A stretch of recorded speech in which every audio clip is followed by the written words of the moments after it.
Hi everyone, how are you guys doing? Good, awesome. Well, it's good to see some faces. I've been working from home a lot, so it's nice to see people.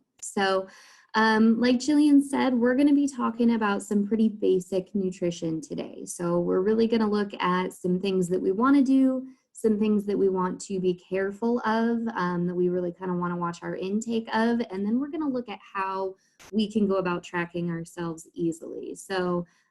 Nutrition labels can be kind of overwhelming when we first look at them. So we're going to break that down a little bit today and make it a little less confusing for you guys, okay? Can everyone hear me okay and see me okay before we get started? Thumbs up? Yeah, we're all good?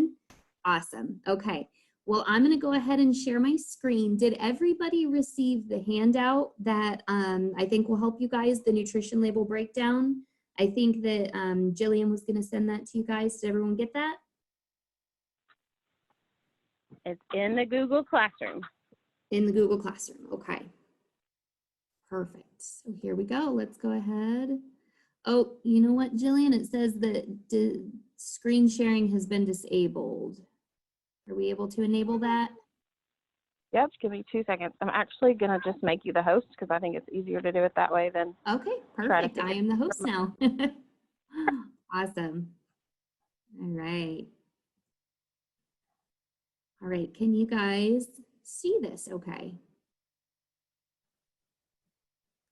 Everyone can see the slideshow? Okay, great. I'm seeing some nods. All right, so at any time, if you guys have any questions, feel free to stop me, ask me, have a conversation with me, whatever is going to make it easier for you guys to understand what we're going over. So let's go ahead and get started. Like Jillian said, my name is Lacey Young. So I work for UT Extension here in Carter County. Some of you may know of it already. And I teach nutrition. So I work with both adults and teens, youth, kindergarten, all the way up to any age of adulthood. So we're going to go ahead and get started by, let's see here. Okay, so what we're going to be covering today is we're going to look at our 5 food groups. We are going to look at MyPlate, which is a symbol that we're going to discuss. We're going to look at sodiums, fats, and sugars, which are 3 nutrients that we really want to be careful of. We don't want to take in too much of these, so we're going to learn about those. And then we're going to look at how to read a nutrition label and break it down so that when you guys are tracking yourselves over the next week, it will be a lot easier for you to do so by understanding what you're looking at with the nutrition label. Okay? All right, so let's go ahead and start with our MyPlate. So MyPlate and the 5 food groups. MyPlate is a symbol that is created by the USDA that stands for a balanced plate when we talk about our 5 food groups. So our 5 food groups are fruits, vegetables, grains, protein, and dairy, okay? Now, it is understood that we're pretty busy. I'm sure you guys are super, super busy. You got a lot going on. So sitting down to 3 meals may not always be something that we can do. So we're going to look at how we can incorporate these 5 food groups throughout our day. So let's say that we were going to sit down to a balanced plate that had all 5 food groups. What would we want it to look like when we're talking about how much of each food group we would want to get? So we would want half of our plate to be fruits and vegetables. We would want about 1/4 of our plate to be grains.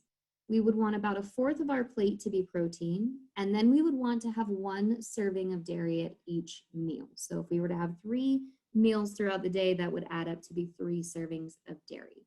Now, like I said, we're very busy. We got a lot going on. So often we may not get to sit down to a very balanced meal that has all of these at the same time. So what we can do is we could utilize one of our food groups as a snack in between meals. So let's say that for breakfast, maybe you were able to sit down and you were able to have some fruits and grains and protein and a glass of milk, but you didn't get to have your vegetables at breakfast. You could use your vegetables as a snack in between breakfast and lunch. So maybe something like some carrot sticks or something like that for a snack in between. So it can definitely be messed with a little bit and depending on how your day is, but this is just kind of an overall view of how we want to balance out our food groups in relation to each other. So we're going to break it down and we're going to look at each of these food groups and how much you guys need specifically for your age, okay? So we're going to start with our fruits. Now, fruits and vegetables are fantastic options. I'm sure as all of you have heard by now in life many times, we want to eat our fruits and vegetables, but we want to eat our fruits and vegetables because they are low in sodiums, fats, and sugars, which are going to be those 3 nutrients that we want to limit that we're going to look at in a little bit. And they're also full of vitamins, minerals, and nutrients. So they are full of vitamin C, which helps keep our immune system boosted, which helps reduce the likelihood that we're going to get sick and miss out on a lot of fun things because we're not feeling well. They're full of fiber, which helps to keep us full for longer, which we're going to talk about in a little bit. They're full of potassium, they're full of they're just full of all sorts of nutrients that we need for our bodies. Now, for your age group, how much do you guys need? So everyone here is pretty much between the ages of about 14 to 18, correct? And so this is going to be kind of an overall general view of how much you need. Now, it does vary. It varies by if you're a female or male, and it's also going to depend on how active you are. So if you're a pretty active person, if you're someone who you're moving all the time, you're in a lot of sports, you're very, very busy, you may need a little bit more than this because you're going to be working off those calories pretty quickly throughout your day. But generally, if you do moderate activity, you know, you move throughout your day, maybe you go for a run or you play sports here and there. For females, for fruits, you're going to want about 1.5 cups of fruits per day. For males, you're going to want about 2 cups per day.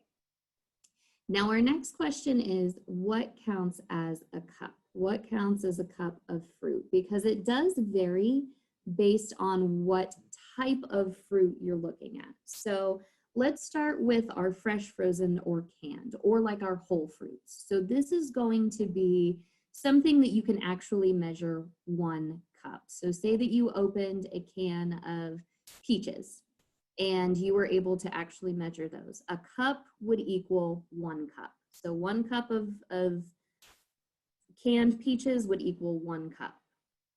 Now, if we're talking about like a whole fruit, so if we're talking about you just grabbed an apple and bit into it, what does that count as? About a medium size, about the size of your fist is going to count as a cup of fruit. So about a medium-sized apple, you know, not like the really, really huge ones, but a medium-sized one that's about the size of your fist, or maybe a pear that's about the size of your fist, right around in there is going to count as a cup. Now, if we're talking about fruit juice, so fruit juice does count towards your fruit group. We do encourage that we try to eat whole fruits because they're going to contain all of that fiber that you guys need, but juice does count. Now, here's where you got to be careful. So when we go to the store, often what will happen is we'll see all of these different types of juices on the shelf. You know, it's pretty overwhelming when we go to the store. There's all of these different types to choose from. You want to make sure that you're choosing 100% juice. So we don't want it to say fruit cocktail. We don't want it to say added fruit flavoring or anything like that. We want it to be 100% juice. So if it's orange juice, if it's apple juice, we want it to be 100%. So 1 cup of juice is going to be about 8 ounces, okay? And then for our dried fruit, so dried fruit does count as well. So think about like raisins or maybe dried cherries, items like that. These are going to be a little less. So a 1/2 cup of dried fruit is going to equal 1 cup of serving of fruit. Now the reason for that is, think about that fruit. You take it from like a big piece of fruit and you suck all of that moisture out and it condenses it down. So now you've got everything kind of concentrated in this small handful of dried fruit, so you won't need to eat as much of the dried fruit because it's concentrated. Okay, does that make sense? And that'll be the same for our veggies too. Do we have any questions so far? No? Okay. Jillian, real quick, I see that there is someone in the waiting room. Carter, can I go ahead and admit that person?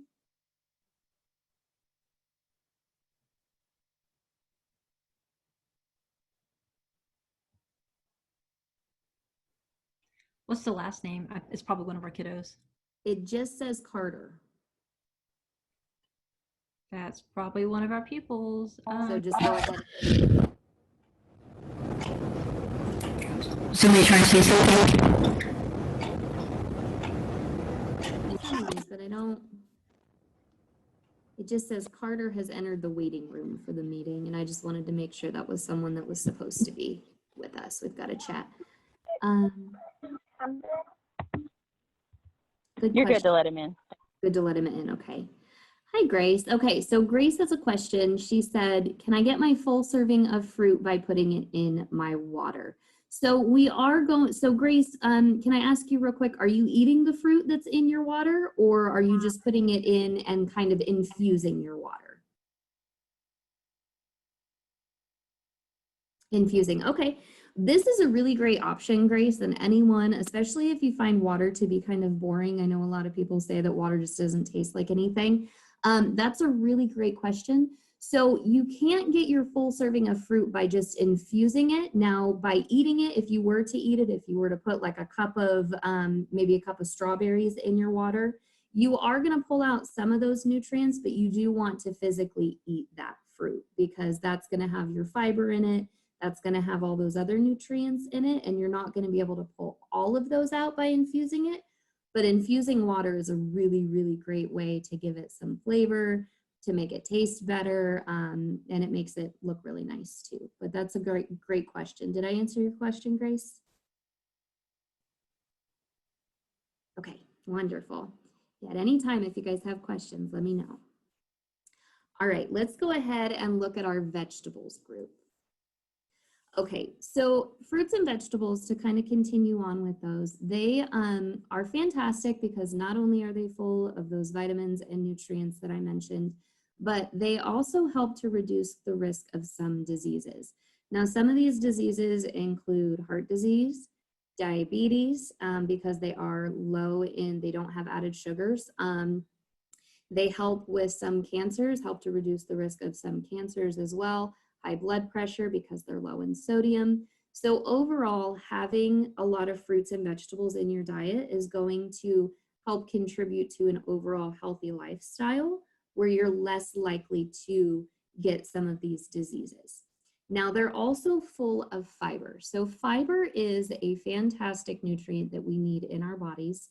It does a couple of great things for us. So first and foremost, it helps to move our food through our bodies. So we need to be able to move our food through our bodies. Your food actually goes through over 25 feet of intestines when it is put into your body. So it has got a long way to travel.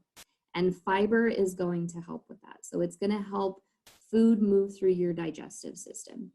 The other thing that it does is it helps to keep you full for longer. So I'm sure all of us have probably experienced, grabbing some fast food when maybe we're on a trip or doing something like that, or we're just having a real busy day and we grab some fast food, and then maybe an hour or two later, we're feeling pretty hungry again. That's because these foods are not high in fiber. They don't contain the fiber that helps to keep us full for longer. So fiber is great, especially if you're someone who's pretty active, you've got a lot going on, you're moving from school to sports to after school activities. Eating foods like fruits and vegetables that are full of fiber will help to keep you full for longer so that you're not, in the middle of soccer practice and feeling absolutely starving. So that's another great reason that fruits and vegetables are great. Now, for your vegetables, how much do you guys need for your age group? So ages 14 to 18, again, this is going to depend on female or male. Also going to depend on how active you are and how many of those calories you're burning off. But for the average for females, you'll need about 2.5 cups of vegetables, and males will need about 3 cups. So what equals a cup for our vegetables? So raw or cooked, this is going to be similar to, like I had talked about, if you open up a can of peaches, 1 cup equals 1 cup. So if you are measuring out some peppers, maybe some bell peppers that you want to have as a snack, 1 cup is going to equal 1 cup. Now for our raw leafy greens, so I want you to think about your salads when it comes to this. So think about when you put a salad in a bowl. It's pretty fluffy, it's pretty airy, it's got a lot of air in there. It's not compact, it's not shoved in there. So it's actually 2 cups of spinach or kale or lettuce that's going to equal 1 cup of vegetables, okay? Now, vegetables can be fresh, they can be frozen, they can be canned, they can be whole, they can be cut up, mashed, dried. All of these count as your vegetable group. If you are looking to use canned vegetables as one of your choices for getting vegetables into your healthy eating diet, we want to be sure that we look for canned vegetables that have low sodium or no salt added, okay? So salt is used as a preservative to help things not go bad. It's also used for flavor. We're going to talk about that in a little bit. But canned items can be pretty high in salt, so we want to look for no sodium or no salt added. Okay, and I do see we've got something in the chat here. So,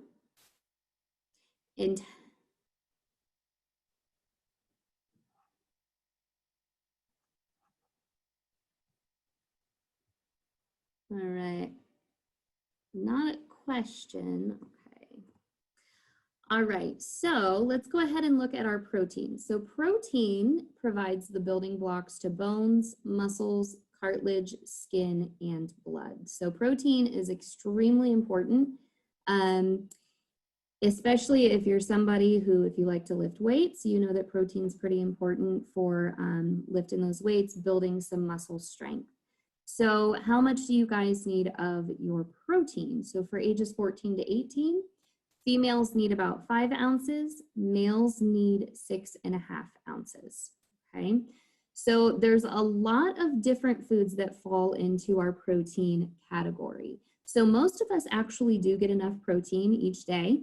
That's because there are so many foods that fall into the protein category. So 1 ounce is equal to what? So 1 ounce can be 1 ounce of meat, fish, or poultry like chicken. And 1 ounce is going to be about the size of your fist, usually maybe a little bit smaller. So this can be chicken, this can be turkey, this can be salmon.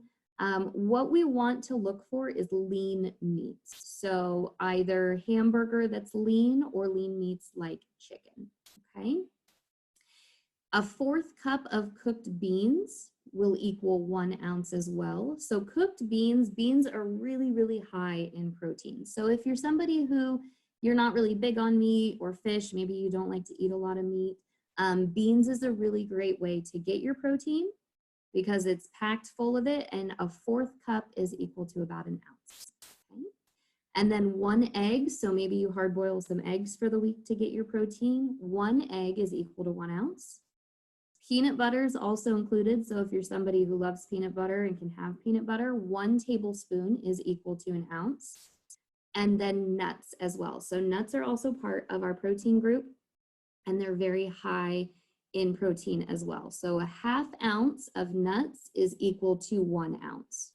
Okay, so think about maybe peanuts or almonds or other nuts that you like. Only 1/2 ounce is equal to 1 ounce of protein for our serving size. Okay, we've got another person in the waiting room here. We've got Kim Berry.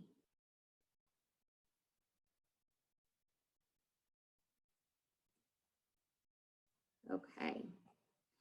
All right, so let's look at our grains. So our grains are going to include rice, wheat, oats, barley, cereals. There's a lot that goes into our grain group. So here's the thing with our grain group, you guys. We have 2 different options when we are looking to include grains into our diets and what we put into our bodies. We have what's called whole grains, and then we have what's called refined grains. So if you've ever been at the store, You know that there are 40 different thousand types of bread to choose from, or it looks like there are. And you've got some that are a darker color, some that are white. So how do you know which ones to choose from? So whole grains are what we want to try to choose in our diet. And the reason for this is because they contain fiber, all of the vitamins that we need, the B vitamins, the healthy carbohydrates, and all of the minerals. So what happens when they take that wheat to make what's called refined or white bread? They actually take out the fiber, the iron, and what this does is it makes it a smoother texture. It makes that wheat a smoother texture. So has anybody ever experienced eating like the white bread and then you eat the wheat bread and it's got a different texture to it? It's kind of grainy. It's not as smooth. Okay. So that's how they make the refined grain to be something that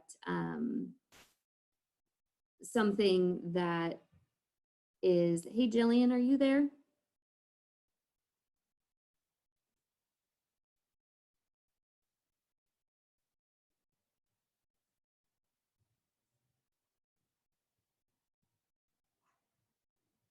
Do you guys know, is Jillian on here?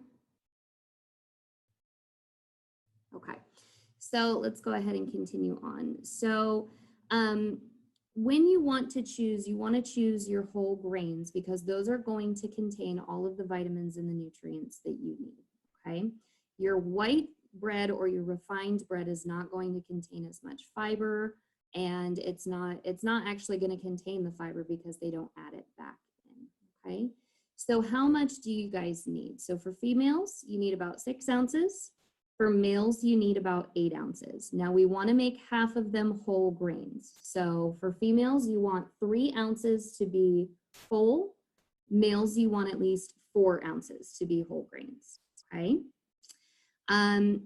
When you are at the store, so if you're looking to get more whole grains into your diet, what you're going to want to do is look at your ingredients list. And your ingredients list will tell you if it's whole or not. So you're not going to want to just go by what's on the front. So you'll see companies will put on there made with whole grain or whole grain included. They'll try to trick you guys so that you'll buy their product. What you want to look at is the ingredients list. And the ingredients list, the first ingredient should say either whole wheat or whole grain, okay? So you want to look for that. So what equals 1 ounce? So 1 slice of bread equals 1 ounce. 1 cup of cereal. So this is going to be like cold cereal, like Cheerios or something like that. Or a half cup of cooked rice, pasta, cooked cereal. So cooked cereal is going to be like oats. Okay, so like oatmeal. All right. And then let's look at our dairy group. So our dairy group is going to be any milk products or products that are made from milk that retain their calcium. So the key here is that it has to retain its calcium to be included into the dairy group. So some foods don't actually have calcium in them that we often think might be part of the dairy group, but this does not include cream cheese, cream, or butter. So they're not going to have the calcium in it to be included in our dairy group. Now, dairy is especially important and calcium is especially important for you guys at your age because right now is when you guys are growing the most. So your bones are getting stronger right now. And so you guys are going to want to make sure you're getting enough calcium each day to make your bones as strong as you can. So for your age group, ages 14 to 18, females need 3 cups and males need 3 cups of dairy a day. Now, if you're someone who cannot have dairy or chooses not to, there are foods that do have dairy or calcium in them. So these are foods like kale, but you're going to want to look for maybe some juices or almond milk where calcium has been added, or it'll say calcium fortified. This means that calcium has been put into that food to help for people who choose not to have dairy or can't have dairy to get their calcium that they need, okay? So 1 cup of milk, yogurt, or soy milk counts as 1 cup of dairy. 1.5 ounces of natural cheeses, so like your cheddar cheeses, and then 2 ounces of processed cheese. So processed cheese is going to be more like American cheese or items like that. Okay. All right, so now we're going to look at our sodiums, fats, and sugars. So these are 3 nutrients that are naturally occurring in food. They do just happen, but they are also added to food to make the flavor better, to make the texture better, and to keep the food from going bad. Now, in little bits, these in the correct amounts, sodium, fats, and sugars can be okay in our bodies and they can help our bodies. But when we get too much of them, that's when they become harmful to us. They can cause us to gain unhealthy amounts of weight, get diabetes, heart disease, or high blood pressure. Okay? So we're going to start with our sodium. So our sodium is also known as salt. It does naturally occur in food, so it's just naturally there, and it is needed in our bodies. It does help to regulate fluids in our bodies and with our nerve functioning. The maximum amount is 2,300 milligrams, okay, or a teaspoon. So that counts as 1 teaspoon, okay? Now, there are some foods that are high in salt. Foods that are high in salt that we really want to be careful about are going to be our canned foods like soups and stews, packaged foods like frozen dinners, and then our fast foods. So burgers, fries, and pizzas are often high in salt, okay?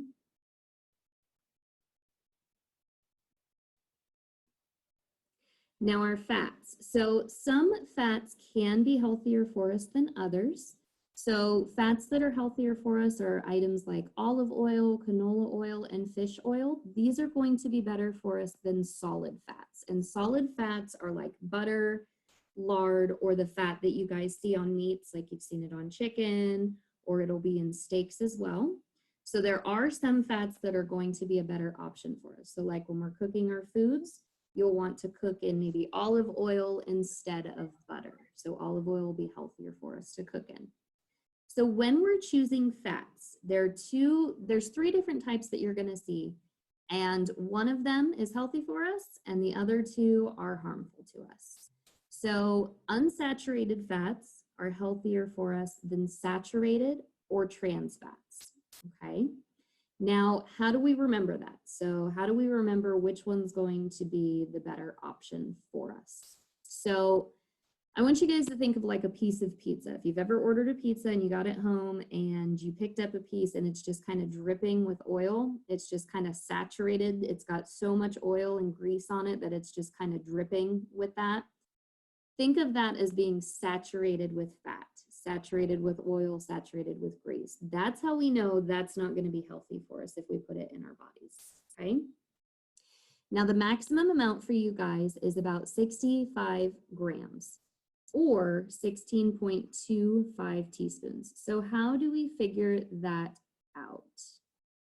Okay, how do we know how many teaspoons a gram is? So what you're gonna do when you look at your nutrition label, whatever it says the grams is, you will divide it by 4, and that's gonna tell you how many teaspoons, okay? So 65 grams or 16 teaspoons is the maximum amount for the day, and you want no more of them, no more than 20 grams to be saturated fats, okay? So foods that are high in fats are going to be your fast foods again. So not only are they high in sodium, but they're also high in fats. So burgers, fries, pizza, items like that. And fried foods, so foods that are cooked in a lot of butter, a lot of oils, items like that, and then creamy foods. So creamy foods like pastas are often cooked with a lot of butter, so they're gonna be pretty high in fat as well. Okay. And then sugars. So sugars is probably the one that we're most common with, especially if you've got a sweet tooth like me. So sugar is naturally occurring. It does occur in foods like fruit, okay? Now, there is a difference between natural sugar and added sugar. So added sugar is going to be what companies put into our foods to make them taste really sweet, taste, you know, pretty desserty, pretty delicious, but the added sugars is really what we want to look out for. So we've got natural and we've got added, okay? So your maximum amount of sugar for the day is 12 teaspoons. So that might sound like a lot. 12 teaspoons might sound like, well, that's a lot. I probably, I'm pretty good. I don't, eat that many teaspoons of sugar. But if you're somebody who likes soda, if you drink 1 soda a day, you are pretty much over your sugar for the day. So like lemon lime sodas has 19 teaspoons of sugar in just 1 soda.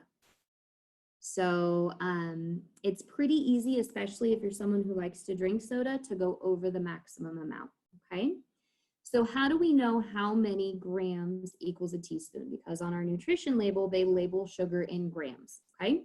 You're gonna divide it by 4, just like we did with our, so 16 grams divided by 4 is going to tell you how many teaspoons of sugar are in that Coke or in that cookie or in that item that you're eating, okay? So foods that are high in added sugars are going to be, of course, sodas, cookies, cakes, most desserts, cereals, items like that, okay? All right, so what can you guys do, especially over this next week as you're tracking yourselves and seeing what changes you want to make? So you want to focus on your 5 food groups. You want to try to get whole foods instead of processed foods. So processed foods are foods that come in our boxes, they come in our bags, they come from a factory, they were made in a factory. Your whole foods are going to be foods that were grown by a farmer, your fruits, your veggies, your grains, items like that. Moderate your treats. So I'm not here to tell you guys you can never have anything sweet, okay? That's not my job. I want you guys to have things now and then that you enjoy, okay? I like to do it as well. It's just something that we don't want to do all day, every day, okay? So it's something that we want to have every now and then. And then read your nutrition label and your ingredients list. So to find out what is in the foods that you're eating, you want to read your nutrition label. So everyone should have what you see on the screen right here. So this is for like a macaroni and cheese that you could buy at the store and warm up in the microwave. So when you look at your nutrition label, you're going to want to look at a couple specific things to help you out. The first thing you want to look at is number 1, is the start here. So this is going to tell you how large the serving size is of that food. So this is really important to pay attention to when you're tracking what you're eating, because if you just pour a bunch of cereal into your bowl or you just put a bunch of macaroni and cheese on your plate, you're not going to know how much that is. So you're not going to know what you're putting into your body, how much of each nutrient you're putting into your body, okay? So you really want to focus on how much is a serving size, because that's going to help you with the rest of your nutrition label, okay? The next thing you're going to want to look at is your calories, and it's going to tell you how many of those calories come from fat. So just like we were talking about fat earlier, you'll know how many of those calories came from fat. You'll also see the nutrients that you want to limit. So on this page, it's these ones right here in the orange, and then also your sugars, which I'll talk about in a second. So this has your fat. It's got your saturated fat. So those are the ones that we want to limit, no more than 20 grams a day. It has cholesterol on there, which we didn't really go over, but that's okay. And then our sodium. So our sodium was the one thing we really wanted to limit as well, okay? So these are what you want to be careful about. You want to make sure you're not getting too much of. And then the nutrition label also tells us the items that we want to get enough of. So these are in blue on this nutrition label. So our potassiums, our fiber, and our vitamins that are really important for our bodies as well. Now, we're going to look at daily values. So what you see in purple here, okay? When you look at a nutrition label, each day that you wake up, you have 100% of your upcoming day for eating food, okay? So 100% of your day of calcium, 100% of your day of sugar, 100% of your day of salt. When you look at your nutrition label, in one serving of whatever that food is that you are eating, it's going to tell you how much of that 100% is taken up by just one serving of this food. So for example, if we were to eat 1 cup, just 1 cup of macaroni and cheese, it's already 20% of your sodium for the day. And that's just in 1 cup. So if you were to have double that, it would be almost half of your salt for the day in just 2 servings or 2 cups of macaroni and cheese. Does that make sense to everybody? Yeah? Okay. So that's a really easy way to find out if something is high or low. So what it says right here, a quick guide to percent of daily value. So if the percent is 5% or less, it's going to be low in that nutrient. So let's say that you were trying to get a good amount of calcium. You wanted to get 100% of your calcium for the day. If it's 5% or less, you know that that food is pretty low in calcium. So it's not going to be a good source of calcium for you. If it's 20% or more, then the food is a high source of that nutrient. So can you guys tell me, you guys can either write it in the chat or you can unmute yourself. Is the fat in the macaroni and cheese, is that going to be on the higher end of the daily value or the lower end? So find your total fat for the macaroni and cheese, look at your percent daily value in the purple, and is it high or is it lower in fat? Now remember, closer to 20 is going to be pretty high, closer to 5% is going to be low. What do you guys think? Is it high in fat or low in fat? Okay, so Grace says it's fairly high. You're right, Grace. So it's starting to get pretty close to the 20%. Yes, very good. Yep, it is higher. Very good. What about, can you guys tell me, how about your calcium? So your calcium in the macaroni and cheese, is it high in calcium or low in calcium?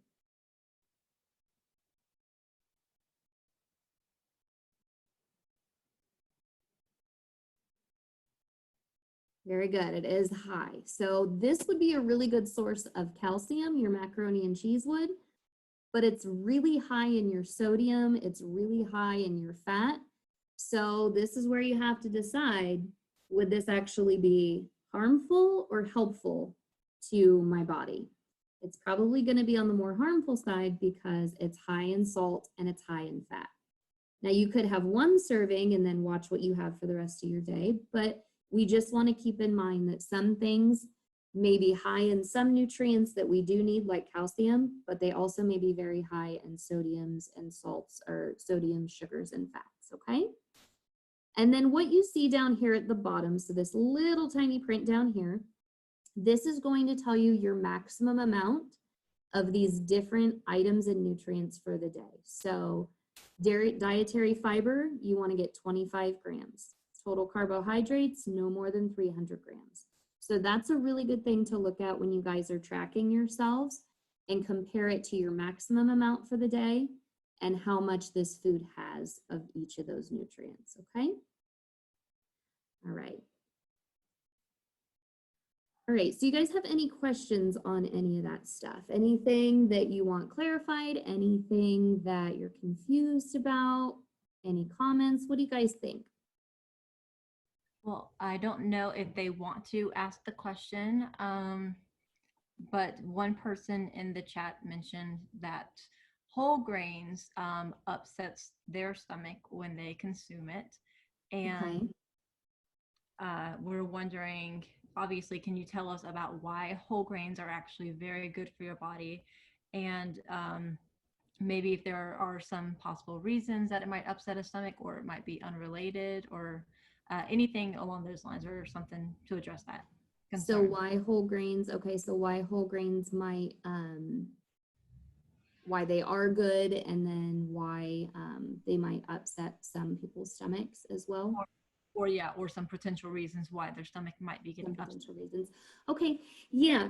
So I can't go too much into like why. I know some people may have some sensitivities to it. So if that's something that they are struggling with, that's definitely something I'd want them to talk with their doctor about specifically, because I know that can have some underlying reasons, or There may be some specific stuff to each person for that. So I can't go too much specifically into that, but if you are somebody who can handle whole grains, the reason that whole grains is suggested over refined grains or white grains is because when they create refined grains or white grains, what they do is they take out portions of the grain itself. So whole grains contain B vitamins, they contain iron, they contain carbohydrates, which help to give us energy, and they also contain fiber. So they've got a lot of really great nutrients when the grain is whole. But some companies, they take out portions of that, such as the iron and the B vitamins and the fiber, in order to make a smoother texture and to also increase its shelf life. So how long it takes before the bread or the grain item goes bad. And then what they'll do is they will add the iron back in, but they don't actually add the fiber back in to refined grains. And fiber is really extremely important for our bodies to keep that food moving through our systems and to help keep us full for longer. So if whole grain, if you can do grain, if you're somebody who can do grain, we definitely suggest that we try to make half of our grains whole grains each day so that you're getting the fiber that your body needs. Because if we're just eating the refined or white grains, then we're not getting that fiber intake, okay? And then if you're someone who struggles with that, it's like I said, I can't go too much into that, but that's definitely something, if it's something that hurts your stomach, I think your doctor can definitely help you to determine how to get that fiber or what some other alternative options are for you. Does that help? Does that answer that question? And does that help too with why whole grains are the choice that we want to make at least half of our grains than refined or white grains each day? I think so. Okay. I was waiting. I was hoping for the student maybe to, if they want to add anything or say yes or no or whatever as well. Yeah. But yeah, that answers my question. Yeah, that helps. Okay. Beans. Okay, so a lot of beans help as well. Now the beans, they're great because they're high in protein as well. So they're a great protein option, especially like I said, if you're someone who maybe you just meat's not really something that you're super into, or you choose not to eat meat, or beans are a great option for protein instead. So if meat's just not something you're super into or can't have, choose not to have, beans are great. And for the fiber as well. Good, awesome. Any other questions or things that are on your guys' mind? Do you guys feel confident that over the next week you'll be able to track yourselves and see how much you are having in your 5 food groups compared to how much you want to get for your age group? Or do you feel confident too that if you look at a nutrition label, it'll make a little bit more sense to you guys? Do you feel confident about that? Yeah, okay. Are there any other questions that you guys have that when you're tracking yourselves over the next week, it'll be not too overwhelming for you or make it a little bit easier? Anything I can answer to help make it easier for you?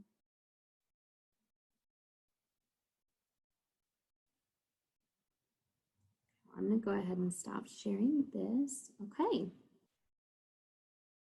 All right, well, that's all I have for you guys. But like Jillian said, if you guys have any questions over the next week, if you're tracking yourselves, something doesn't make sense, if you're just not sure, you guys are always welcome to reach out to me. Do you guys have my email? How do you guys want to go about that? Do you want them to ask you the question and send it to me? Or what do you guys think? Totally whatever you're comfortable with. I'm comfortable with anything. If they want to reach out to me, I can put my email in the, I can put my email address in the chat box, and they can definitely reach out to me if you guys have a question, if you're not sure about something over the next week while you're tracking yourselves, okay? Jillian, do you have any questions for me or anything I can clarify or help with that you want them to know? I think that was really helpful. Hopefully it was helpful for all of y'all and got you thinking about some of the things you're eating and some new things to maybe try. So thank you, Lacey. Yeah, absolutely. So there's my email, you guys, if you need to reach out to me.